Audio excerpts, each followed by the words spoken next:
दिल्ली में second wave के दौरान इस तरह के कुछ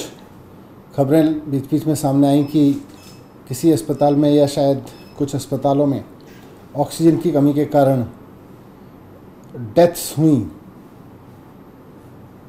हम सब जानते हैं कि ऑक्सीजन का पूरा क्राइसिस रहा सेकेंड वेव में,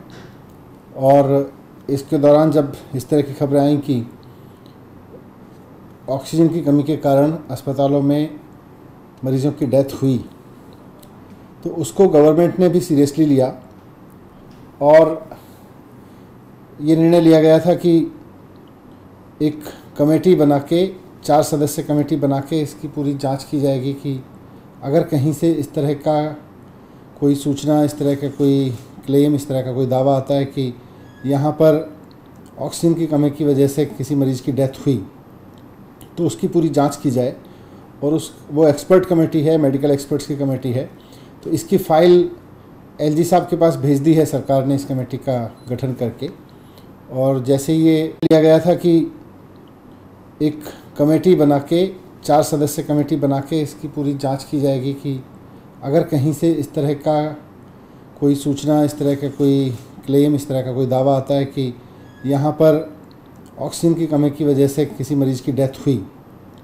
तो उसकी पूरी जांच की जाए।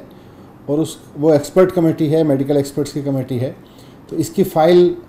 एलजी साहब के पास भेज दी है सरकार ने इस कमेटी का गठन करके। और जैसे ये एलजी साहब के पास से आ जाएगी, वैसे ही ये कमेटी काम करना शुरू कर देगी। और ये कमेटी हफ्ते में 2 बार मिलके एक एक केस के बारे में निर्णय लेगी कि ये डेथ किस कारण से हुई, इसके बारे में अगर कोई ऐसा क्लेम है। और अगर किसी की डेथ ऑक्सीजन की कमी की वजह से हुई, तो सरकार की ओर से भी ऐसे मामलों में 5 लाख रुपए के कंपनसेशन का ऐलान, 5 लाख रुपए के परिवार को, पीड़ित परिवार को सहायता राशि का ऐलान मुख्यमंत्री जी ने किया है, वो भी दिया जाएगा। तो हमने ये कमेटी बना दी है, इसकी फ़ाइल एलजी साहब के पास चली गई है। जैसे ही एलजी साहब से अप्रूव होकर आएगी, जैसे ही एलजी साहब के पास से आएगी, वैसे ही इस पर ये कमेटी काम करना शुरू कर देगी।